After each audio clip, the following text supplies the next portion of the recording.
Hello student.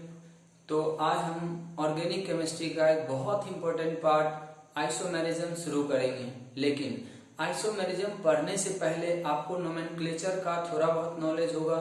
Organic compound को represent कैसे करते हैं, ऑर्गेनिक कंपाउंड का स्ट्रक्चर कैसे लिखते हैं, उन सब के बारे में थोड़ा थोड़ा नॉलेज होगा। यहाँ पे हम लोग आइसोमेरिज्म पार्ट को शुरू करने से पहले हम पहले ये समझना चाहेंगे या लिखना चाहेंगे कि अगर कोई भी अननोन कंपाउंड का अगर हमारे पास फॉर्मूला दिया हुआ है तो उसका हम डिफरेंट डिफरेंट टाइप का स्ट्रक्चर कैसे लिख सकते हैं। और इसमें पहले जो प्रीवियस में ये नोमेनक्लेचर वाला जो पार्ट है उसमें भी आप लोगों ने पढ़ रखा होगा कि डिग्री ऑफ कार्बन को कैसे पहचानते हैं, डिग्री ऑफ हाइड्रोजन क्या होता है, उसके बाद हम लोग उसको रिप्रेजेंट किस किस तरीके से करते हैं, कितने अल्काइल ग्रुप बनाए जा सकते हैं, ये सब नोमेनक्लेचर से रिलेटेड ही होता है, वहां भी पढ़ सकते हैं। ऐसे हम लोग यहाँ भी थोड़ा बहुत देख लिया करेंगे। लेकिन आइसोमेरिज्म स्टार्ट करने से पहले हम अभी आपको आइसोमेरिज्म नहीं पढ़ा रहे हैं, उसका टाइप्स नहीं बताना चाह रहे हैं। अभी पहले हम लोग पढ़ेंगे DOU। ये एक इम्पोर्टेंट पार्ट होता है ऑर्गेनिक केमिस्ट्री का। इसका काम क्या है, इसका डेफिनेशन क्या है, इसको हम लोग कैसे निकालते हैं, पहले ये सब बारे में हम लोग पढ़ लेते हैं, फिर जाके हम लोग आइसोमेरिज्म का पार्ट पढ़ना शुरू करेंगे। तो हम पहले आपको बताने जा रहे हैं DOU। ये बहुत इंपॉर्टेंट पार्ट है। और DOU निकालने से क्या पता चलता है, तो DOU जो है वो किसी भी अननोन फॉर्मूला को स्ट्रक्चर में, प्रिडिक्टेड स्ट्रक्चर में बनाने का आइडिया देगा। कि अगर कोई फॉर्मूला दिया हुआ है उसका हम लोग DOU निकाल लें तो उससे हमें एक आइडिया लग जाएगा कि इस दिए गए फॉर्मूले का इस तरह का स्ट्रक्चर हो सकता है। तो पहले हम लोग यही सब पार्ट समझते हैं, उसके बाद हम लोग आइसोमेरिज्म का टाइप शुरू करेंगे। तो हम लोग जल्दी से शुरू करते हैं DOU। DOU का मतलब होता है डिग्री ऑफ अनसैचुरेशन, या इसका दूसरा नाम हम लोग देते हैं डबल बॉन्ड इक्विवेलेंट, शॉर्ट में इसको DBE बोलते हैं। या इसका एक और नाम होता है इंडेक्स ऑफ हाइड्रोजन डिफिशियंसी, इसको शॉर्ट में IHD भी बोलते हैं। या बहुत सारे बुक में अनसैचुरेशन इंडेक्स भी लिखा हुआ रहता है। तो इसका 4 नाम है, लेकिन ज्यादा जो फेमस नाम है वो DOU ज्यादा है, और कभी कभी DBE भी हो सकता है, बट आप चारों नाम याद रख सकते हैं।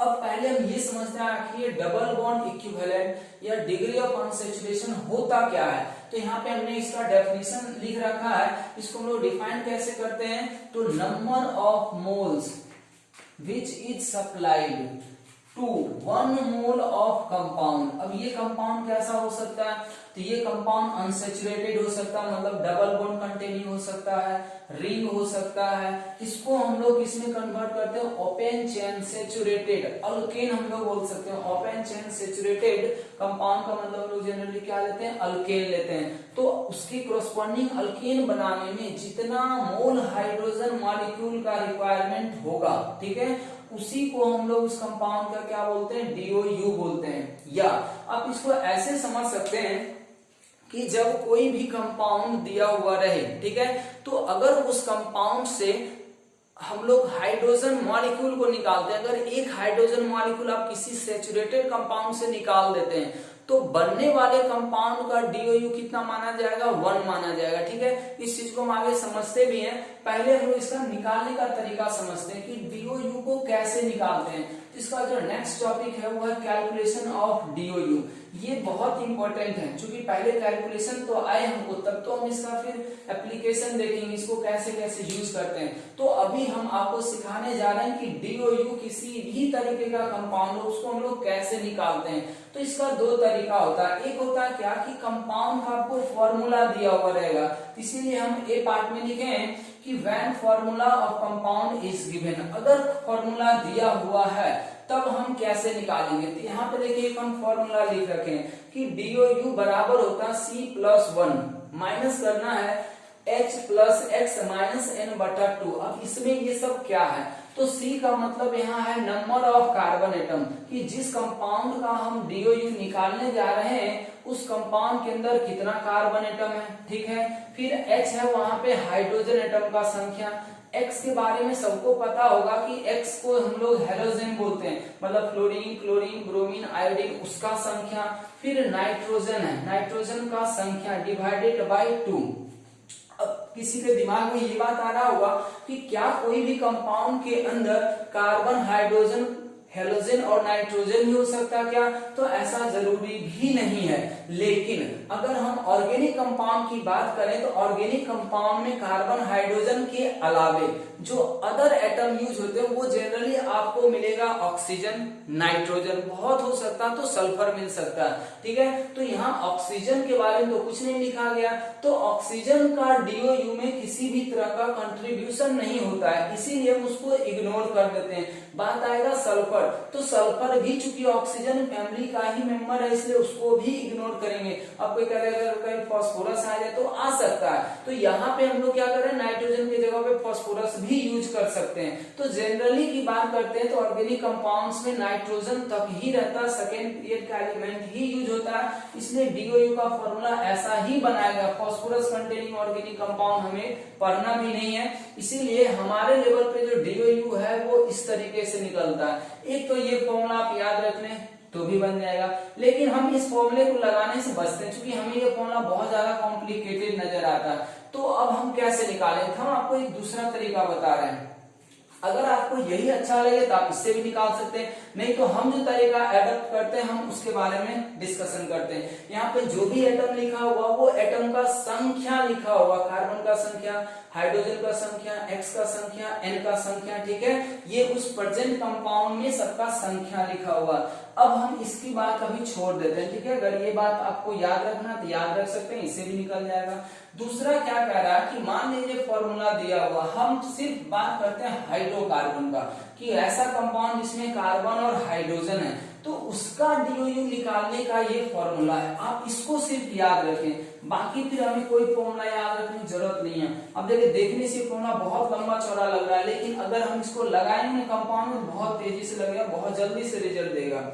इसमें देखिए क्या बताया जा रहा है कि अगर हाइड्रोकार्बन है, ये फॉर्मूला हम सिर्फ और सिर्फ किस केस में लगाएंगे, हाइड्रोकार्बन के ही केस में लगेगा, जबकि ये वाला जो फॉर्मूला है वो किसी भी तरह का ऑर्गेनिक कंपाउंड है तो आप लगा सकते हैं। फिर भी हम कह रहे हैं कि इसको लगाने से हम पार्टिकुलरली बचते हैं, क्योंकि वो फॉर्मूला हमें थोड़ा ज्यादा कॉम्प्लेक्स टाइप का लगता है। इससे हम लोग क्या करते हैं कि हम हाइड्रोकार्बन का बस फॉर्मूला याद रखते हैं, बाकी हम किसी के लिए कोई फॉर्मूला याद नहीं रखते। तो हाइड्रोकार्बन का जो फॉर्मूला है वो बहुत आसान है, वर्डिंग में लिखा हुआ इसलिए आपको थोड़ा ज्यादा डिफिकल्ट लग रहा होगा, ये लंबा सा लग रहा होगा, बट है ये बहुत आसान। फिलहाल इसको पहले आप समझ लें।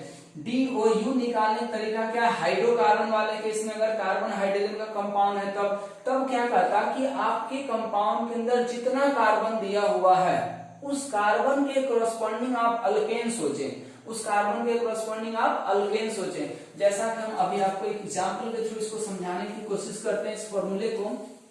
जैसे देखें, अगर कोई कहता है हमारे पास C4 और H8 है, ठीक है, अब इस कंपाउंड का कोई हमें डीओयू पूछता है, क्या पूछता है, डीओयू पूछता है, इसको हम कैसे निकालेंगे। तो हमारा देखिए फॉर्मूला ये क्या कर रहा कि number of hydrogen atom in corresponding alkane. Corresponding करने का यही मतलब है कि आपको जिस कंपाउंड का निकालना है उसके कोरस्पॉन्डिंग अगर अल्केन होता तब कितना हाइड्रोजन होता, ये सोचना बहुत आसान काम है। जैसे मान लीजिए 4 कार्बन है तो 4 कार्बन के अल्केन में कितना हाइड्रोजन हो सकता है। तो सबको फॉर्मूला याद होगा अल्केन का, CnH2n+2, या सीधा सीधा आप ऐसे याद रखिए कि जितना कार्बन एटम है, ठीक है, उसमें एक जोड़ दें और फिर उसका डबल कर दें। तो 4 है तो हम सोच लिए कि 5 कार्बन, तो 5 दूनी 10, ये आप इस फॉर्मूले से निकाल लें कि 4 दूनी 8 और +2 तो 10 हो जाएगा।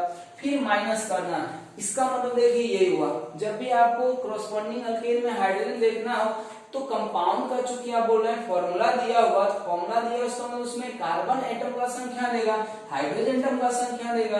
तो हम करते क्या है कि कार्बन एटम का जो संख्या दिया हुआ उसी संख्या का एक अल्केन सोचते हैं, उसमें कितना हाइड्रोजन होगा। तो 4 कार्बन का अगर अल्केन होता तो उसमें 10। अब देखिए क्या करना है, number of hydrogen in given compound, दिए गए कंपाउंड में कितना हाइड्रोजन है 8, डिवाइडेड बाय कितना कर देंगे 2, तो ये कितना आ जाएगा 1। इसका मतलब इस तरह के कंपाउंड का डीओयू आ गया 1। तो हम समझते हैं इस एग्जांपल के थ्रू आपको ये फॉर्मूला लगाने आ गया होगा। सिर्फ आप यही एक फॉर्मूला याद रखें कि number of hydrogen atom in corresponding alkane, minus करना है number of hydrogen atom in given compound, दिए गए कंपाउंड में, और उसको क्या करना, 2 से डिवाइड कर देना। ये एक्चुअली हम एक मॉलिक्यूल निकालते हैं हाइड्रोजन का, ये बात आगे आपको समझ में आएगा। अब सोचिए कि हम लिखे फॉर नॉन हाइड्रोकार्बन, अगर हाइड्रोकार्बन है ही नहीं, हाइड्रोकार्बन के अलावे वहां पे और भी एटम होंगे, तो तब हम कैसे करेंगे। तब इसके लिए आपको क्या बताया जा रहा कि सबसे पहले उस दिए गए कंपाउंड को, मतलब नॉन हाइड्रोकार्बन वाले कंपाउंड को आप उसको कन्वर्ट कर लें, किसमें, हाइड्रोकार्बन में। जो भी नॉन हाइड्रोकार्बन का कंपाउंड है, पहले उसको आप नॉन हाइड्रोकार्बन से हाइड्रोकार्बन में कन्वर्ट कर लें। तो ये कन्वर्जन होगा कैसे, तो इसके लिए यहाँ पे आपको बस 1-2 पॉइंट याद रखना, और ये बहुत ही सिंपल पॉइंट है, आप ऐसे याद रख सकते हैं कि अगर उस नॉन हाइड्रोकार्बन में हेलोजन एटम है, तो उस हेलोजन एटम को हटा दें और पर हेलोजन एटम उसमें एक हाइड्रोजन बढ़ाएं। हम ऐसा क्यों कह रहे हैं, क्योंकि हाइड्रोजन और कार्बन से ही मिलकर बनने वाले कंपाउंड को हम हाइड्रोकार्बन बोलते हैं। इसीलिए अगर किसी कंपाउंड में हाइड्रोजन के अलावे कोई दूसरा एटम है, तो उस एटम को हम लोग क्या करते हैं, रिमूव करते हैं। रिमूव करने का तरीका हमारा यही है कि अगर हेलोजन एटम है, हेलोजन मतलब फ्लोरीन, क्लोरीन, ब्रोमीन, आयोडीन, मतलब हम ये कर सकते हैं यूनिवैलेंट एटम है, तो अगर एक वैलेंसी वाला एटम है, तब हम लोग उसको क्या करते हैं, हर एक हाइड्रोजन, ये हर एक हेलोजन के बदले एक हाइड्रोजन हम उसमें ऐड करेंगे। दूसरा कह रहा कि अगर नाइट्रोजन एटम है या उसके ग्रुप का कोई भी एलिमेंट है, देखिए हेलोजन में सिर्फ फ्लोरीन क्लोरीन की बात नहीं, कोई भी होगा उसके ग्रुप का तो सब में वही केस होगा। उसी तरह से नाइट्रोजन के ग्रुप का कोई भी एलिमेंट आएगा तो उसी तरीके से होगा। तो नाइट्रोजन एटम और नाइट्रोजन एटम के कारण आपको उस कंपाउंड से कितना हाइड्रोजन और हटा देना है, एक हाइड्रोजन। पर नाइट्रोजन एटम एक एक हाइड्रोजन हटाते जाना है। ये भी हम एग्जांपल के थ्रू समझ लेंगे, पहला बात को सिर्फ याद रखें, हर एक हेलोजन के कारण एक एक एटम को जोड़ना है, हर एक नाइट्रोजन एटम के कारण एक एक को हटाना। ये बहुत ही सिंपल बात है, याद रह जाएगा मेरे समझ से। और ऑक्सीजन और सल्फर को आप जस्ट क्या कर दें, इग्नोर कर दें। अगर आप इतना सब्स्टिट्यूशन करेंगे तो वो नॉन हाइड्रोकार्बन कन्वर्ट हो जाएगा। क्यों, क्योंकि कार्बन को तो आप कोई डिस्टर्ब कर नहीं रहते, बाकी एटम को हटा रहे हैं तो उसके बदले हाइड्रोजन जोड़ रहे हैं, या बाकी को हटा रहे हैं तो उसके बदले और हाइड्रोजन भी हटा रहे हैं। तो ये 2 सब्स्टिट्यूशन आप याद रख लें, ऑक्सीजन सल्फर इग्नोर करते हैं, तब वो आपको हाइड्रोकार्बन कन्वर्ट हो जाएगा, और फिर हाइड्रोकार्बन से आप क्या करें, ये निकाल लें। अब इतना सारा चीज में लग रहा है उससे अच्छा तो ये फॉर्मूला है, लेकिन इसीलिए हम बोल रहे हैं कि अगर आपको ये अच्छा लगे तो इससे भी निकाल सकते हैं, या तो ये अगर समझ में आ जाए जब हम एग्जाम्पल करेंगे तो आप उससे भी निकाल सकते हैं। हमारा मेन मकसद है DOU आना चाहिए, आप इससे निकालें या इससे निकालें, लेकिन आप जब वर्क करेंगे तो हमें ऐसा लग रहा, आई होप कि आपको ये फॉर्मूला ज्यादा सटीक लगेगा। फिलहाल अगर हम अब स्ट्रक्चर की बात करते हैं, तो अगर कोई स्ट्रक्चर दिया हुआ, तो स्ट्रक्चर अगर दिया हुआ है तब हम ऐसा नहीं करते कि उस स्ट्रक्चर को पहले फॉर्मूला, एक ये भी हो सकता है कि इसको पढ़ने की क्या जरूरत है, हमारे पास कोई स्ट्रक्चर आ गया, उसमें क्या करेंगे हम फॉर्मूला में चेंज कर लेंगे, फिर यही सब बात कर लेंगे तो उससे भी बन जाएगा, लेकिन उसमें थोड़ा टाइम लगेगा। इसीलिए हम कहते हैं क्या, अगर स्ट्रक्चर हमारे पास डायरेक्ट दिया हुआ तब हम ऐसे नहीं करेंगे, उसमें सारे एटम को गिनेंगे, फिर उसका फॉर्मूला कन्वर्ट करेंगे, फिर इसमें ये लगाएंगे। ये भी एक तरीका है, उससे भी आंसर आ जाएगा। लेकिन अगर हमें स्ट्रक्चर पता है तो DOU निकालने के लिए सीधा सीधा ये 2 चीज को काउंट कर लेंगे कि उस पूरे स्ट्रक्चर के दौरान कितना रिंग बना हुआ है और कितना पाई बॉन्ड बना हुआ। इसमें एक एक्सेप्शनल केस भी आता है, तो उस केस को हम लोग अलग से याद रखेंगे, या ऐसे ध्यान रखें कि आपको जब भी कंफ्यूजन होने लगे ना, ठीक है, कि स्ट्रक्चर से लग रहा कुछ गड़बड़, तो सीधा सीधा आप उसको फॉर्मूला में कन्वर्ट कर लें, ये फॉर्मूला लगा देंगे, हमेशा वैलिड है, कहीं ये गलत नहीं होगा।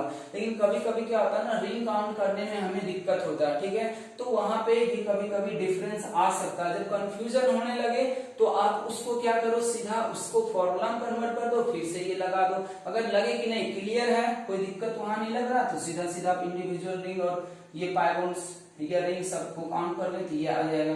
अब हम आपको कुछ एग्जांपल देना चाहेंगे पहले इस टॉपिक का, नॉन हाइड्रोकार्बन से हम कैसे निकालते हैं। तो आई होप कि इतना सारा बात सबको समझ में आ गया होगा। हम इसका कुछ एग्जांपल देने की कोशिश करते हैं, फिर आपको ये समझा दें कैसे कन्वर्जन होता है। ये बहुत आपको आसान लगेगा, यहाँ तक पहले लिख लें।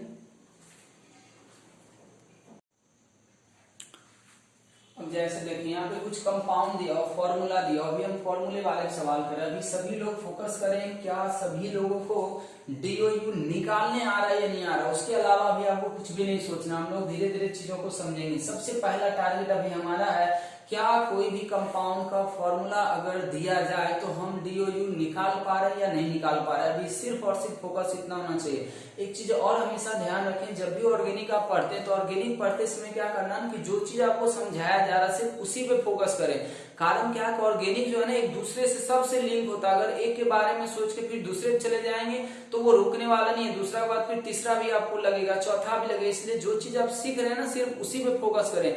जब धीरे धीरे चीजों को सीख लेंगे ना, फिर जब एक दूसरे को लिंक अप किया जाता है ना, तब ऑर्गेनिक अच्छी तरीके से आपको समझ में आएगा। इसलिए ऑर्गेनिक पढ़ते समय सबसे इंपॉर्टेंट बात यही होता है कि आपको जिस चीज के बारे में बताया जा रहा है पहले आप उस चीज पे फोकस करें। इसमें एक ही टॉपिक के अंदर ना बहुत सारा चीज होता है। जैसे डीओयू है, तो ये नहीं है कि डीओयू बस आगे निकालने समझ में आ गया, हो गया, खत्म। डीओयू का बहुत सारा एप्लीकेशन है जो एक साथ हम लोग नहीं सीख सकते। इसीलिए हम जब बात करते हैं डीओयू का, तो अभी हम बार बार रिपीट कर रहे हैं कि आपको सिर्फ और सिर्फ इतना फोकस करना है कि क्या कोई फॉर्मूला दिया हुआ तो हम डीओयू निकाल पा रहे हैं या नहीं निकाल पा रहे हैं। अगर हम निकाल पा रहे हैं इसका मतलब हमें ये टॉपिक समझ में आ गया। अब इसका फिर आगे वाला क्या टॉपिक आएगा वो बाद में हम लोग देखेंगे। फिलहाल अब देखें ये डीओयू कितना आएगा। तो सबसे पहला देखें ये हाइड्रोकार्बन है या नहीं है, हाइड्रोकार्बन है। तो डीओयू वाला देखिए फॉर्मूला अगर हम निकालते हैं ना तो बहुत आसानी से बहुत तेजी से निकाल लेंगे। अब थोड़ा सा प्रैक्टिस चाहिए होता है, जल्दी जल्दी निकल जाए। जैसे देखिए 6 है, तो अब ये प्रिडिक्ट करने में बहुत ज्यादा टाइम हमें नहीं लगेगा कि इसमें कितना हाइड्रोजन होना चाहिए। तो 6 कार्बन के अल्केन में 14 हाइड्रोजन होना चाहिए। माइनस कितना हाइड्रोजन दिख रहा है, 6/2। ये देखिए 4 आ गया, बहुत तेजी से आ गया। यही चीज आप फॉर्मूला लगाएं तो उससे भी बनेगा, लेकिन उसमें आपको बार बार पहले तो उतना बड़ा फॉर्मूला याद रखना, कभी माइनस प्लस हो जाएगा, फिर कौन से एटम हटाएं कौन से रखें। इसलिए हम बोले थे वो हमको थोड़ा ज्यादा कॉम्प्लेक्स फॉर्मूला दिखता है। डीओयू 4 आ गया। अगर हम इसकी बात करें डीओयू निकालने का, अब जैसे देखें कितना है, 3 कार्बन है। क्या कंपाउंड है ये सोचने की जरूरत भी नहीं, अल्कीन है, एल्कीन है, एल्काइन है। C3H4 है, तो 3 कार्बन है। तो 3 कार्बन का अगर अल्कीन होता तब कितना हाइड्रोजन होता, तो ये सीधा सीधा हम कितना कर सकते हैं, 8 माइनस, ठीक है। अब कितना है, 4/2, 4/2 मतलब 2 डीओयू। अब यहाँ पे आए, यही चीज हम अभी बता रहे थे। अब देखें इस कंपाउंड के लिए, क्या ये कंपाउंड हाइड्रोकार्बन है क्या, नहीं है। तो अब हम इसके लिए क्या करेंगे, इसके लिए हम लोग क्या करेंगे, तो हम पहला टारगेट ये रखेंगे इसको हाइड्रोकार्बन कन्वर्ट कर दें। अब अगर किसी को नहीं समझ में आ रहा तो हम पहले उसको कन्वर्ट करना चाह रहे हैं, नहीं तो हम डायरेक्ट भी कर सकते हैं। जैसे C3 है तो C3। अब सोचे क्या करना है, तो हाइड्रोजन के अलावे बाकी जितना भी एटम उसको सबको हटाना, तभी तो हाइड्रोकार्बन बनेगा। लेकिन हटाने के बदले, ठीक है, हमें कोई चीज सब्स्टिट्यूट करना पड़ता है, या तो जोड़ना पड़ेगा या तो फिर हाइड्रोजन को हटाना पड़ेगा। इतना ही ध्यान रखें। तो आप एक याद रखें कि हेलोजन के केस में जोड़ते हैं, नाइट्रोजन के केस में घटाते हैं। देखिए हेलोजन कितना, 2 है, तो 2 हाइड्रोजन को हमें इसमें और ऐड करना चाहिए। 2 हाइड्रोजन, हेलोजन को अगर हम हटा देते हैं, मान लीजिए हम हाइड्रोकार्बन बनाते हैं, हेलोजन इससे हटा दिए तो एटम तो हट गया, कार्बन का वैलेंसी तो अनसैटिस्फाइड हुआ। तो उस वैलेंसी को सेटिस्फाइड करने के लिए हम लोग क्या करते हैं ना, वापस और हाइड्रोजन जोड़ते हैं। कितना हाइड्रोजन जोड़ेंगे, तो जितना हेलोजन हटा रहे हैं, कितना हेलोजन हटा रहे हैं, 2 हेलोजन हटा रहे हैं, तो 2 हाइड्रोजन इसमें और ऐड कर दे उसके बदले में। तो 6 है, तो अब कितना हो जाएगा, 8। अब यहाँ पे आप देखें ये हाइड्रोकार्बन हो चुका, क्या आप इसमें फॉर्मूला वो नहीं लगा सकते। अब देखें कितना कार्बन, 3 कार्बन के अल्केन में कितना हाइड्रोजन होना चाहिए था, 8 होना चाहिए था। अभी है कितना, 8 ही है, डिवाइडेड बाय 2, 0। इसका मतलब डीओयू 0 आ जाएगा। देखें इसमें कोई दिक्कत नहीं है।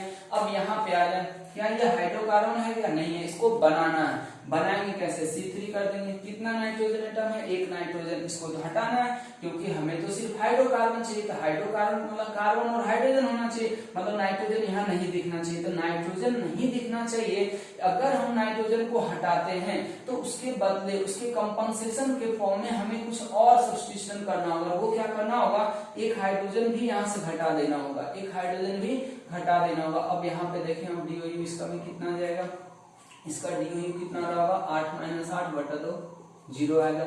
अब उस फॉर्मूले से निकाल के देखेंगे तो मे भी इतना ही आना चाहिए और आ भी रहा होगा। ये देख लें सभी लोग, अब यहाँ पे देखें, जैसे ये वाला फॉर्मूला दिया वो लग रहा बहुत बड़ा फॉर्मूला, लेकिन बहुत आसानी से हम लोग बना सकते हैं। पहले इसको कन्वर्ट करते हैं हाइड्रोकार्बन, कैसे करेंगे? तो O2 तो ऑक्सीजन का 2 एटम, उसको इग्नोर ही कर दें। क्लोरीन एक है, एक को यहाँ पे जोड़ देते तो 7 हो जाता, फिर एक नाइट्रोजन हटा ही देते।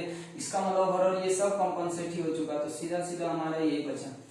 क्या सभी लोगों को समझ में आ रहा है कि हम क्या करना चाह रहे हैं? हम ये कहना चाह रहे हैं एक हाइड्रोजन क्लोरीन को हटा दिए तो उसके बदले एक हाइड्रोजन जोड़ दो।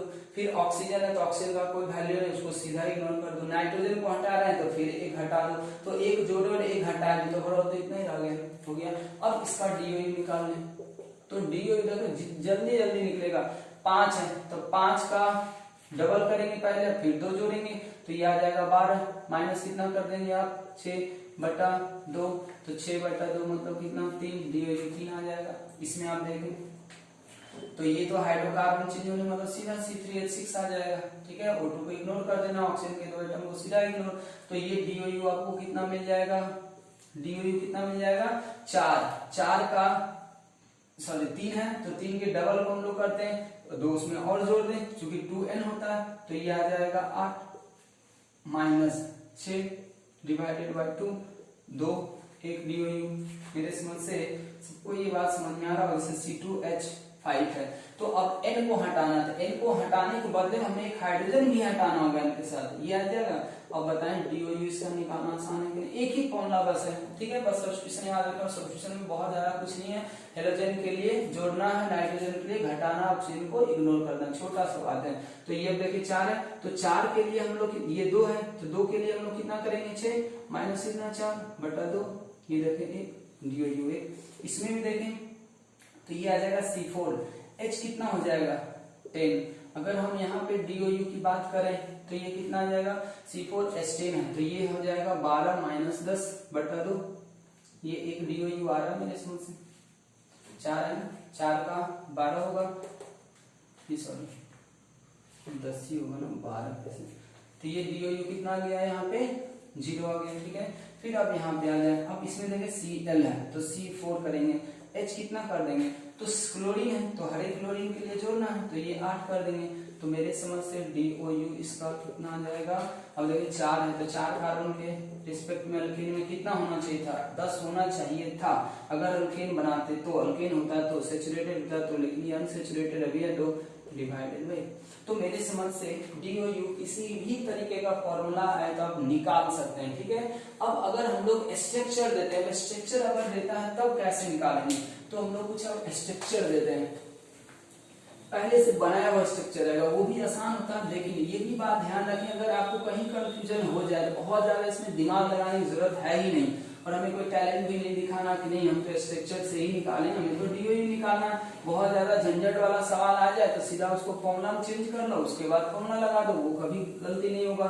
हो सकता है कभी कभी आपको रिंग काउंट करने में दिक्कत लगे, ठीक है। तो इसीलिए जब क्यूब टाइप का खास करके आ जाए ना तो उसमें बहुत सारा रिंग क्या होता है ना, कॉमन हो जाता है, तो इसीलिए हम लोग वहां पे कभी कभी मिस्टेक कर जाते हैं। तो उससे बचने का तरीका आप सीधा सीधा फॉर्मूला में कन्वर्ट कर लो, उसके बाद कर लो, ठीक है। जैसा हम एक एग्जांपल देना चाहेंगे यहाँ पे, पहला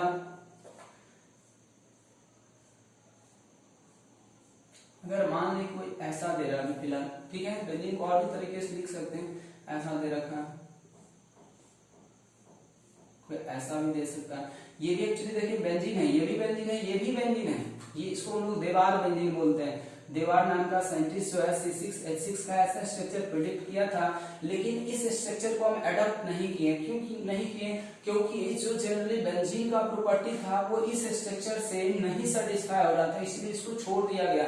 अगर आप इसको भी देखें ना तो 6 कार्बन 6 हाइड्रोजन ही, इसलिए ये भी तो बेंजीन कहलाएगा। लेकिन बेंजीन का ये कैकुल से स्ट्रक्चर होता है, ये बहुत ज्यादा फेमस है क्योंकि इसमें रेजोनेंस होता है, एरोमेटिसिटी होता है, ये सारे प्रॉपर्टी को डील करता है, ठीक है। ये या इसका हाइब्रिड मिलके, लेकिन इस स्ट्रक्चर से डील नहीं होता, फिर भी ये बेंजीन ही, इसका नाम होता है देवार बेंजीन। ऐसा हो सकता था, बहुत सारा हो सकता है, इसका कोई लिमिटेशन नहीं है। स्ट्रक्चर तो हम किसी भी तरीके से बना सकते हैं ना, जैसे मान लिया यहाँ पे Cn कर दिया जाए।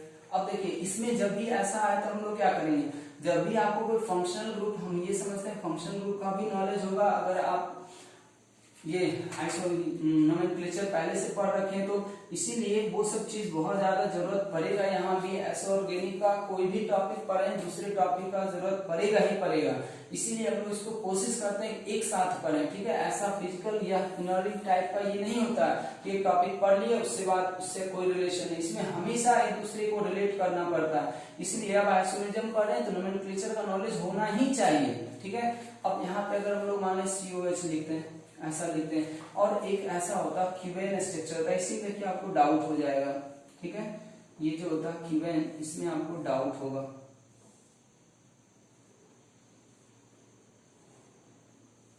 इस तरीके का होता है, इसमें बहुत बार डाउट हो जाता है, तो हम क्या करेंगे,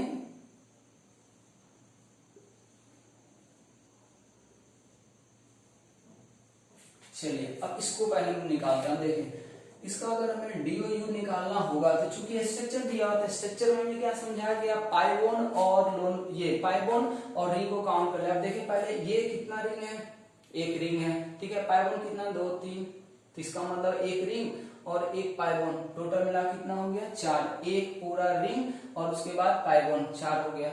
इसका DOU निकालते हैं। इसमें देखिए कितना रिंग है, ये एक रिंग हुआ, फिर ये एक रिंग हो गया, 2 रिंग हो गया, फिर एक डबल बोन, एक डबल बोन, कितना हो गया टोटल, 4। अब एक चीज ये भी ध्यान रखें, जब DOU सेम आएगा ना, इसका मतलब उसका स्ट्रक्चर क्या हो जाएगा, सेम होगा, मतलब मॉलिक्यूलर फॉर्मूला सेम होगा। DOU सेम आने का मतलब मॉलिक्यूलर फॉर्मूला सेम होगा। DOU इसका देखें, ठीक है। अगर यहाँ पे हम लोग निकालते हैं तो इसका DOU देखें कितना आ रहा है, एक पहले रिंग काउंट कर ले, एक रिंग हो गया, फिर एक डबल बॉन्ड यहाँ, एक डबल बॉन्ड यहाँ, एक डबल बॉन्ड यहाँ, तो एक बेंजीन रिंग के कारण 4 DOU आएगा। अब सोचिए यहाँ पे होगा या नहीं होगा, इसीलिए बोले कि जब भी स्ट्रक्चर के अंदर कोई फंक्शनल ग्रुप आए ना, तो उसका स्ट्रक्चर का भी नॉलेज रखना होगा आपको कि उसका स्ट्रक्चर कैसा है। तो उसके स्ट्रक्चर के बारे में अगर देखें तो CN का स्ट्रक्चर यहाँ पे ऐसा आता है, CN का स्ट्रक्चर ऐसा आएगा, ठीक है। तो अब यहाँ पे देखें, एक रिंग हो गया, एक पाइबोन, 2 पाइबोन, 3 पाइबोन, यहाँ पे कितना पाइबोन है, 2 पाइबोन है, तो 4 तो यहाँ पे हो गया, 2 यहाँ पे हो गया, तो कितना हो गया, 6 हो गया। कोई सोचता है यार इतना कौन सोचता है, तो आपको थोड़ा सा और मेहनत करना पड़ जाएगा। आप नहीं सोचे तो आपको सारा कार्बन, सारा हाइड्रोजन, सारा नाइट्रोजन जोड़ के फॉर्मूला बनाना, और फिर से आप उस पर जाए तो उससे भी सवाल बन जाए, थोड़ा सा टाइम लगेगा। हम लोग टाइम बचाने के कारण ये सारा चीज करते हैं। हम समझते हैं अगर आप फंक्शनल ग्रुप पढ़े तो हर एक फंक्शनल ग्रुप के स्ट्रक्चर के बारे में तो आपको नॉलेज होगा ही, इसीलिए इसके बारे में हम लोग तुरंत स्ट्रक्चर को ड्रॉ कर लेते हैं। अब जैसे देखिए यहाँ पे कोई DOU पूछे, यहाँ पे कोई DOU पूछे, इसमें देखिए फिर वापस एक रिंग, एक पाइबोन, 2 पाइबोन, 3 पाइबोन, तो टोटल 4 हो गया। अब फिर इसके बारे में सोचते हैं कि इसका स्ट्रक्चर कैसे होगा, तो इसका कनेक्टिविटी अगर सबको याद हो कि कार्बोक्सिलिक एसिड होता है, ऐसा होता है। अब देख लें तो 4 तो यहाँ गया, एक यहाँ पे, इसका मतलब इसका DOU कितना आएगा, 5 आएगा। नहीं तो वापस फिर से सारे एटम को काउंट करें, फॉर्मूला बनाएं, फिर से वो चीज लगाएं, तो उसमें और ज्यादा दिक्कत आएगा, आपको टाइम लगेगा। अब इसमें देखें ये जो क्यूबेन है, इसका नाम क्या था, क्यूबेन। ये स्ट्रक्चर की बात करें, अगर यहाँ पे कोई रिंग काउंट करना चाहे तो आपको कितना रिंग दिख रहा होगा, ध्यान से देखें। ऐसे भी क्यूब का प्रॉपर्टी सबको पता होगा, जैसे मान लिया 1 2 3 4 5 6, रिंग का संख्या यहाँ पे 6 है। लेकिन अगर हम इसका DOU 6 लिख रहे हैं, DOU बराबर रिंग होता है प्लस पाइबोन होता है, ठीक है। तो रिंग का संख्या 6 है, पाइबोन का संख्या 0 है, इसीलिए इसका DOU कितना आ रहा, 6 आ रहा। लेकिन अगर मैं बात करूं इसके फॉर्मूला पे जाने का, तो फॉर्मूला में देखिए कितना है, 1 2 3 4 5 6 7 8 कार्बन है, ठीक है। हम यहाँ पे लिख रहे हैं C8 हो गया। अब हाइड्रोजन काउंट करें, आप सोचिए कि हर एक कार्बन इसमें 3 बॉन्ड बना रखा है, तो हर एक कार्बन 3 बॉन्ड बना रखा है, इसका मतलब हर एक कार्बन पे कितना हाइड्रोजन बच रहा होगा, 1 हाइड्रोजन बच रहा होगा, तो 8 कार्बन मतलब 8 हाइड्रोजन। अब ये हाइड्रोकार्बन हो गया। अब अगर हम इसी का DOU निकालते हैं तो आप देखें 8 कार्बन के कोरस्पॉन्डिंग कितना हाइड्रोजन होना चाहिए, 18, ठीक है। माइनस अभी है कितना, 8 डिवाइडेड बाय कितना, 2। अब इसमें आके देखें अगर, तो ये कितना आ रहा है, 10/2 कितना आ गया, 5। अब देखिए दोनों कॉन्ट्राडिक्शन में आ गया। कह रहा है क्या कि अगर हम फॉर्मूला निकालते तो DOU 5 आता है, अगर हम इसको काउंट करते हैं तो 6 आ रहा है, इसका मतलब गलती कौन है? ऑब्वियस है गलती यही है, क्योंकि फॉर्मूला से जो हम लोग निकालेंगे वो कभी भी गलत नहीं होगा। यहाँ पे हम गलती कर सकते हैं रिंग से काउंट करने में, लेकिन अगर हम ये फॉर्मूला सही ढंग से बनाए तो ये गलती नहीं होगा। तो यहाँ पे ये एक्सेप्शनल जैसा मान सकते हैं आप कि रिंग और पाइबोन को जोड़ने पे नहीं आता, ठीक है। तो इसका एक और ऑप्शन बताया गया है कि आप ऐसे भी डीओयू को डिफाइन कर सकते हैं कि किसी भी कंपाउंड को आप उतना बॉन्ड को तोड़े जिससे वो क्या हो जाए, ओपन हो जाए, ठीक है। तो इतना ज्यादा सोचने का क्या जरूरत है, हम तो यही कहते हैं कि जब भी इस तरह का कॉम्प्लेक्स आ जाए, खास करके आपको इस तरह का जो जिसमें बहुत सारा रिंग दिखने लगे, आप काउंट करने में गड़बड़ कर रहे हो, तो क्या दिक्कत है, हमें तो सवाल बनाना 2 मिनट टाइम ही लगेगा, एक्स्ट्रा 1 सेकंड 2 सेकंड टाइम लगेगा। तो वहां कोशिश करें कि आप फॉर्मूला निकाल लें, उसके बाद कन्वर्ट कर लें, ठीक है। अगर ऐसा कोई भी सवाल आता है जिसमें पाइबोन रिंग इंडिपेंडेंटली काउंट हो रहे हो, कोई बहुत ज्यादा अपने आप में डाउट नहीं लग रहा कि हो सकता है या नहीं हो सकता, तो आप उसमें आराम से कर सकते हैं। ऐसे इसका एक और भी तरीका है, वही हम बता रहे थे कि आपको एक ऐसा प्रोसेस करना है, इसमें इतना बॉन्ड को तोड़ना है जिससे ये स्ट्रक्चर पूरी तरह से ओपन हो जाए। तो इस तरीके से आप देखेंगे इसमें 5 बॉन्ड को तोड़ने पे क्या होता है, स्ट्रक्चर ओपन होता है, इसीलिए इसका डीओयू 5 बोला जा रहा है इस तरीके से। तो इसको हम लोग क्या मान रहे हैं, गलत मान रहे हैं, सही क्या हमारा ये, ठीक है। तो इस तरीके से हम लोग डीओयू निकाल सकते हैं। अब देखिए ऑर्गेनिक में ये होता है सीक्वेंस वाइज हमेशा पढ़े, डीओयू निकालने आ गया तो समझ आए, चलो एक टॉपिक आज हम सीख लिए, ठीक है। अब इसका यूज क्या है, हम ये सब क्यों निकाले, कहाँ लगाएंगे, इसको निकालने से क्या फायदा होगा, तो ये सब चीज अब हम आगे सीखेंगे। अब सोचे कि अब अगर उसी पे पहले फोकस कर जाएंगे किसको क्यों निकालना है, यूज कैसे करेंगे, क्या यूज है, तब फिर आप निकालना ही नहीं सीखेंगे। जब तक आपको निकालने ही नहीं आएगा तब तक तो फिर यूज होगा नहीं। इसीलिए हम बार बार रिपीट कर रहे हैं कि ऑर्गेनिक पढ़ते समय जिस टॉपिक के बारे में बताया जाए पहले उस टॉपिक पे फोकस करें, उसके आगे ना सोचें, ठीक है। बस वही फोकस रखें कि जो बताया जा रहा है, इसमें क्या किया जा रहा था, कैलकुलेशन, तो क्या हमें वो आ रहा है या नहीं आ रहा। अगर कैलकुलेशन आएगा तभी फिर आगे आप इसका यूज कर पाएंगे। तो हम समझते हैं किसी भी तरह का कंपाउंड हो, स्ट्रक्चर हो, डीओयू निकालने सभी लोगों को आ गया होगा। अब हम इसका यूज सीखेंगे, या पहले यूज से पहले हम आपको इसका मीनिंग बताते हैं, इसका मीनिंग क्या है। अब जल्दी से यहां तक पहले नोट कर लें।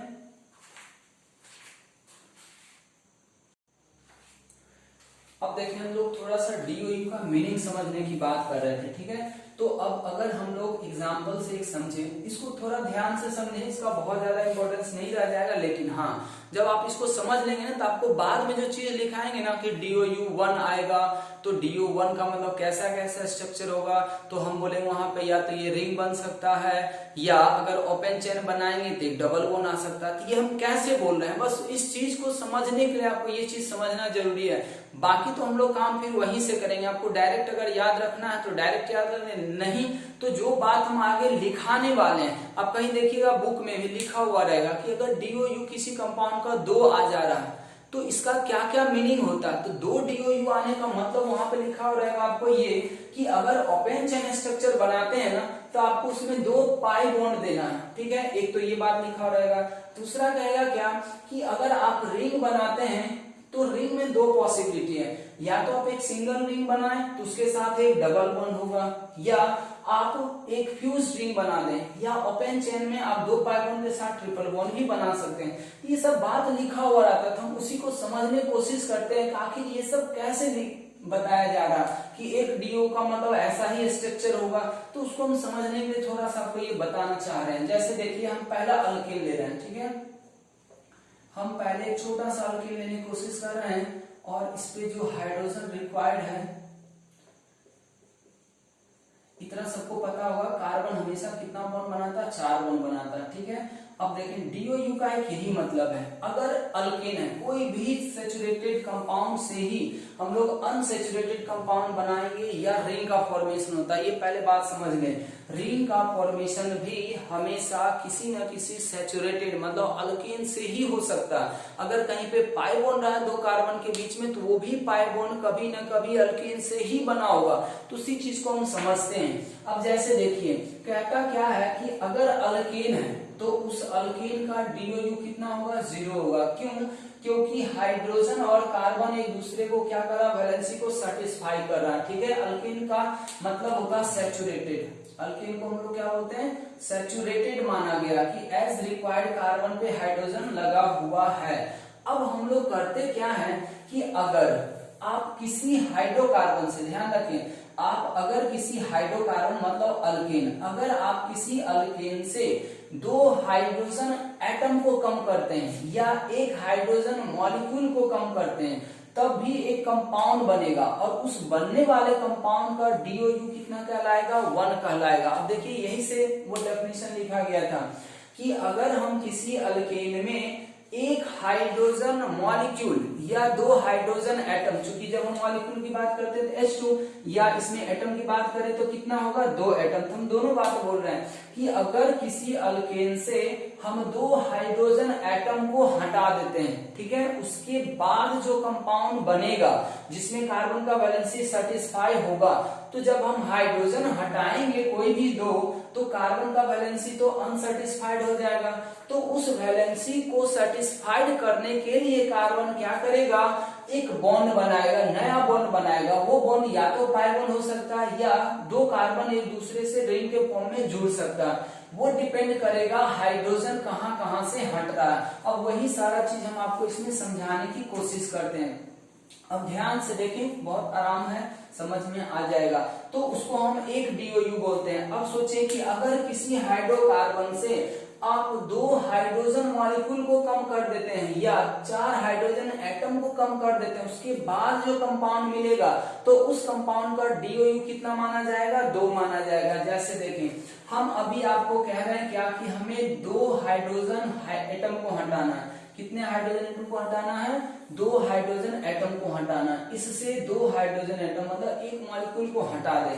अब कोई सोचना शुरू करेगा कि एक मॉलिक्यूल हटाना, तो आप सोचे कहां कहां से हटाया जा सकता है। तो हटाने का क्या तरीका होता है कि आप हमेशा 2 कार्बन से हटाएं। ऐसा नहीं करना है कि एक ही कार्बन से दोनों हटा दें। जब भी 2 हाइड्रोजन हटाना है तो एक हाइड्रोजन एक कार्बन से, तो दूसरा हाइड्रोजन किसी भी दूसरे कार्बन से। ये जरूरी नहीं है कि आप इससे हटाएं तो आप इसी से हटाएं, कहीं से भी आप हटा सकते हैं, उसके लिए कोई वो नहीं है। अब यहाँ पे देखें होगा क्या, उसी से आपका स्ट्रक्चर ड्रॉ हो जाएगा। जैसे देखें, हम कह रहे हैं क्या कि अगर हम इसको नंबरिंग देते हैं 1 2 3 और 4, ठीक है, तो ये हाइड्रोजन एटम हम कहां कहां से हटाना चाह रहे हैं, एक 1 से हटाएं, एक 2 से हटाएं। 1 2 का मतलब समझे, ये 1 2 कार्बन का नंबर लिखा हुआ जहां से हम हाइड्रोजन हटा रहे हैं। अब सोचे क्या होगा, तो हम लोग यहाँ पे 1 और 2 3 4 1 2 3 4, यहाँ पे भी 1 2 3 4, ठीक है। अब देखें, चौथा कार्बन के किसी भी हाइड्रोजन को डिस्टर्ब नहीं किया गया, मतलब कार्बन का वैलेंसी पूरा। तीसरे कार्बन को डिस्टर्ब नहीं किया गया, मतलब वैलेंसी पूरा। अब देखें, यहाँ से आप किसी भी 2 हटाएं, कोई मतलब नहीं है, ओरिएंटेशन से कोई लेना देना नहीं है, किसी भी 2 हटाएं तो इतना तो कंफर्म है ना कि इस कार्बन पे 1 हाइड्रोजन बच जाएगा, इस कार्बन पे 2 हाइड्रोजन बच जाएगा, किसी भी 2 को हटाएं। अब देखें, यहाँ पे क्या होगा कि इस कार्बन का वैलेंसी अनसेटिस्फाइड हो गया, इसका 3 बॉन्ड बन रहा है, इसका 3 बॉन्ड, अब 1 बॉन्ड और बनाना पड़ेगा तभी तो 4 बॉन्ड होगा।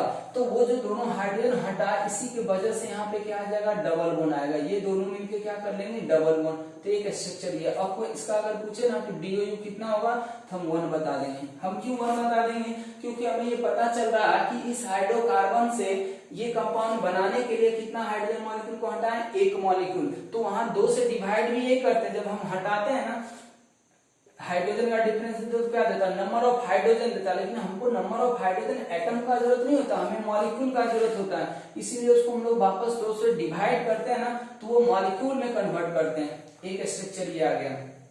इसी में सोचे, अगर कोई आपसे कहे नहीं हमको जो है ना, एक हाइड्रोजन जो है, 2 हाइड्रोजन एटम वापस हटाना फिर से। अब ऐसा नहीं कि एक हाइड्रोजन एटम हटा लिए तो फिर इसी से हटाएंगे, इससे हटाएंगे तो 4 हट जाएगा, 2 ही हटाना। तो आप एक हटा लिए तो आप एक फिर से फ्रेश मॉलिक्यूल है। फिर से सोचे कि उसमें 2 हाइड्रोजन एटम को हटाना, 2 हाइड्रोजन एटम को कहां कहां से हटाएंगे, तो ये दूसरा आएगा और ये फिर तीसरा आएगा। हम अभी सोच रहे हैं, हम दूसरा सारा पॉसिबिलिटी काउंट करेंगे, दूसरा से तीसरा से। अब सोचिए, दूसरा तीसरा से हटाएंगे तो आपको फिर से लगेगा कि यहाँ पे फिर से इन दोनों कार्बन के बीच के बॉन्ड को पूरा करने के लिए फिर से हमें यहाँ पे क्या करना चाहिए, डबल बॉन्ड लगाना चाहिए। हमें क्या करना चाहिए, डबल बॉन्ड लगाना चाहिए। देख लें इसका भी DOU कितना होगा, कंपाउंड सेम बन रहा है अलग बन रहा है, उससे हमें अभी कोई लेना देना नहीं है। बार बार एक ही चीज फोकस करते हैं, जो चीज समझाया जा रहा है फिलहाल दिमाग उसी पे रखना आपको। हाइड्रोजन हटाना, मेरा दिमाग अभी क्या काम कर रहा है, कहाँ पे है, हाइड्रोजन हटाना। कितना हाइड्रोजन, 2 हाइड्रोजन। और हाइड्रोजन हटाने का तरीका भी आपको बता दिया गया, किसी भी 2 अलग अलग कार्बन से हटाना, बस इतना ही टारगेट है। अब देखें इसी से हम लोग कैसे कैसे बनाते हैं। अगर कोई 3 और 4 से बनाता है, 3 और 4 से बनाता है, तो अब देखिए वापस 3 और 4 से बनाएंगे, फिर यहाँ बनेगा। तो अगर आपको नोमेनक्लेचर का नॉलेज होगा, इसलिए हम बोल रहे थे कि नोमेनक्लेचर थोड़ा बहुत आपको आना चाहिए। अगर नोमेनक्लेचर आ रहा होगा तो लगेगा कि ये कंपाउंड जो बनने वाला वो सेम है, इसका मतलब हम इसको हटा दे रहे हैं, क्योंकि हमें सेम कंपाउंड नहीं बनाना। अब और कोई बताएं, और क्या पॉसिबिलिटी लग रहा है आपको, डिफरेंट स्ट्रक्चर बने जिससे अब कोई कहेगा कि 1 और 3 से हटा दें, बिल्कुल हटा सकते हैं। हाइड्रोजन 1,3, अब सोचिए क्या होगा, 1 और 3 के बीच हटाए, मान लीजिए हाइड्रोजन हटाए, ये हाइड्रोजन, तो ये बॉन्ड फ्री हुआ, ये बॉन्ड फ्री हुआ, तो ये दोनों बॉन्ड जुड़ेगा ना, तो ये कार्बन अगर इसके साथ जुड़ेगा तो क्या लग रहा है आपको, डबल बॉन्ड बनेगा, या यहाँ से यहाँ तक एक रिंग बन जाएगा, एक रिंग बनेगा। तो इसीलिए अगर कोई कहता है 1 और 3 से, तो अब क्या होगा, रिंग का फॉर्मेशन हो जाएगा। जैसे देखिए यहाँ इसको हटाए, इसको हटाए, एक बॉन्ड ये फ्री हुआ, एक बॉन्ड ये फ्री हुआ, तो दोनों मिलकर जुड़ गया, पाई बॉन्ड बन गया। फिर जब हम 3 और 4 से, ये 2 और 3 से हटाए, तो या तो यहाँ फ्री होगा, या तो यहाँ फ्री होगा, या तो यहाँ फ्री होगा, या तो यहाँ कोई भी 2 एटम फ्री होगा, तो ये दोनों मिलकर पाई बॉन्ड बना लिया। अब 1, 3 को अब हम लोग करेंगे तो अब देखिए ये क्या होगा, रिंग बनेगा। क्या बनेगा, रिंग बनेगा। तो मेरे समझ से 3 नंबर रिंग बन रहा है, देख लें 1 2 3, ठीक है, 1 2 3। अब देखिए तीसरा कार्बन और पहला कार्बन एक दूसरे से जुड़ गया, तीसरा कार्बन पहला कार्बन एक दूसरे से जुड़ गया, फिर से बीच में दूसरा कार्बन, बीच में दूसरा, तीसरा कार्बन पे आपको क्या लग रहा है, एक CH3 बच जाएगा, तो एक CH3 बना दे, ऐसा भी हो सकता है। अब देखें फिर कोई और क्या पॉसिबिलिटी, जितना पॉसिबिलिटी आप सोच सकते हैं सब सोच के देखिए, इसमें कोई रिस्ट्रिक्शन नहीं है या कोई रूल नहीं है कि ऐसे ऐसे करेंगे, आपको जो लग रहा है वो करके देखें। अब कोई कहेगा नहीं हम दूसरा और चौथा को कर देते हैं, तो ये भी हो सकता है। देखिए दूसरा चौथा करेंगे वापस फिर से यही स्ट्रक्चर बनने वाला है, इतना थोड़ा सा समझ में आ रहा होगा आपको। अब कोई और क्या कर सकता है, सब तो पॉसिबिलिटी ले लिए, एक बच रहा है, एक क्या बच रहा है, वो है 1 और 4, वो क्या है 1 और 4। अगर सोचे 1 और 4 को जोड़ते हैं तो लगेगा अरे ये तो चारों जुड़ जाएगा, इसका मतलब ये कैसा बन जाएगा, ये क्या बन जाएगा, ऐसा। अब और कोई पॉसिबिलिटी आप बना के दिखा दें, और कोई पॉसिबिलिटी सोचे, या कोई ऐसा पॉसिबिलिटी छूट गया, हमेशा छोड़ रहे हैं उस पॉसिबिलिटी को जो स्ट्रक्चर को रिपीट कर रहा है, इसका मतलब यहाँ पे ये स्ट्रक्चर बने। अब सोचें इसका DOU अगर आपसे पूछा जाए तो कितना बताएंगे, 1। इसका DOU पूछा जाए तो आप कितना बोलेंगे, 1। अब देखिए यहां से क्या पता चल रहा है, इसीलिए हम बोल रहे थे जितना भी पाई बॉन्ड बनता है या रिंग बनता है सब का सब अल्केन से ही बनता है, बस तरीका क्या आता है हाइड्रोजन हटाने का। कौन से हाइड्रोजन हटाएंगे तब उसके ऊपर डिपेंड करता है कि पाई बॉन्ड बनना है या फिर डबल रिंग बनना है। तभी हम एक DOU कर रहे हैं, मतलब एक हाइड्रोजन मॉलिक्यूल हटा रहे हैं। अगर इसी से आपको कोई टारगेट दे दे कि आपको 4 हाइड्रोजन एटम यानी कि 2 हाइड्रोजन मॉलिक्यूल को हटाना, तब हम क्या करते हैं, एक यहां से हटा चुके थे, ये बना, फिर और इसी से हटाते फिर एक डबल बॉन्ड बनता है, या इन दोनों को हटाते ट्रिपल बॉन्ड बन सकता था। अब मेरे समझ से लग रहा है थोड़ा बहुत आइडिया आ रहा होगा आपको कि कैसे कैसे बनता है। फिलहाल अब देखें स्ट्रक्चर तो सबका ये सॉरी मॉलिक्यूलर कोना सबका सेम है, स्ट्रक्चर देखिए सबका अलग अलग आ रहा है, DOU सबका 1 आ रहा। तो इससे क्या प्रेडिक्शन हुआ कि अगर किसी भी अल्केन से अगर हमें 2 हाइड्रोजन एटम हटाने का टारगेट दिया जा रहा है, इसका मतलब हम 2 ही तरह से स्ट्रक्चर उसका बना सकते हैं जो कंपाउंड आएगा। या तो हम उसका ओपन चेन बनाएंगे, अब ओपन चेन में ब्रांचिंग होगा अनब्रांचिंग होगा वो बात अलग है, लेकिन ओपन चेन अगर होगा तो सिर्फ एक ही डबल बॉन्ड हम दे पाएंगे। दूसरा है कि अगर हम रिंग बनाएंगे तो रिंग में आपको अलग बात है कि ब्रांच वाला रिंग बनेगा अनब्रांच वाला बनेगा, वो डिपेंड करता है कार्बन एटम के ऊपर। रिंग अगर बनेगा तो उसमें कभी भी डबल बॉन्ड नहीं आ सकता है, ठीक है। तो इसी को देखते हुए हम लोग फाइनली एक समरी लिखते हैं कि अगर किसी भी कंपाउंड का DOU 1 आ गया हो तो आप उसका कैसा कैसा पॉसिबल स्ट्रक्चर बना सकते हैं। तो उसमें आपको 2 ही बात देखने को मिलेगा, उसमें लिखा हुआ रहेगा क्या कि ओपन चेन स्ट्रक्चर बनाएंगे तो आपको आपको उसमें एक डबल बॉन्ड देना, डबल बॉन्ड कहीं भी दे सकते हैं, तो हम आइडिया लगाते हैं, जैसे आपको यहाँ पता चल रहा होगा कि अपने आप डबल बॉन्ड शिफ्ट करेगा कहीं ना कहीं, तो वो हम बाद में अपने आप बनाते, इतना ज्यादा कॉम्प्लेक्सिटी के साथ नहीं बनाएंगे, ये बस समझने पॉइंट ऑफ व्यू से। नेक्स्ट क्या है कि अगर आप रिंग बना देते हैं फिर वहां डबल बॉन्ड नहीं आएगा, ठीक है। अब सोचिए अगर इससे और कोई दो हाइड्रोजन हटाएंगे बोल दे, तो जब दो हाइड्रोजन हटाएंगे तो अब इसमें रिंग बनना, ये पाई बॉन्ड बनना शुरू होगा। अब सोचिए इसमें पाई बॉन्ड कहाँ कहाँ बन सकता है, इस कार्बन से हटाए पाई बॉन्ड यहाँ, इस कार्बन से हटाए पाई बॉन्ड यहाँ, इस कार्बन पाई बॉन्ड यहाँ, फिर इस कार्बन पाई बॉन्ड यहाँ। तो अगर दो डीओ यूसी में आता फिर इसमें पाई बॉन्ड आना शुरू हो जाता। तो इस तरीके से हम लोग स्ट्रक्चर करते हैं। तो हमें लग रहा कि यहाँ तक सभी लोगों को समझ में आ गया होगा। इसका फाइनल समरी भी आगे लिखेंगे, लेकिन ये बात आपको समझना जरूरी था कि हम ऐसा क्यों लिखेंगे आगे, ये यहाँ से पता आपको चल रहा। इसी तरीके से हम नेक्स्ट में सीखेंगे कि अगर हम एक ही अल्केन से दो हाइड्रोजन मॉलिक्यूल को हटाते हैं तब वहां पे किस तरह का स्ट्रक्चर पॉसिबल होगा, फिर उसको हम लोग समराइज करके लिख लेंगे, उसको याद रखना होगा ताकि हमें बार बार ये हाइड्रोजन हटाना पड़े, हम डायरेक्ट वहां से डीओयू निकालें और उसका पॉसिबल स्ट्रक्चर ड्रॉ करना स्टार्ट कर दें। तो आज के लिए इतना ही हम लोग करते हैं। नेक्स्ट वीडियो में हम लोग करेंगे इसका दो हाइड्रोजन मॉलिक्यूल को हटाएंगे और फिर उसका स्ट्रक्चर प्रेडिक्ट करेंगे।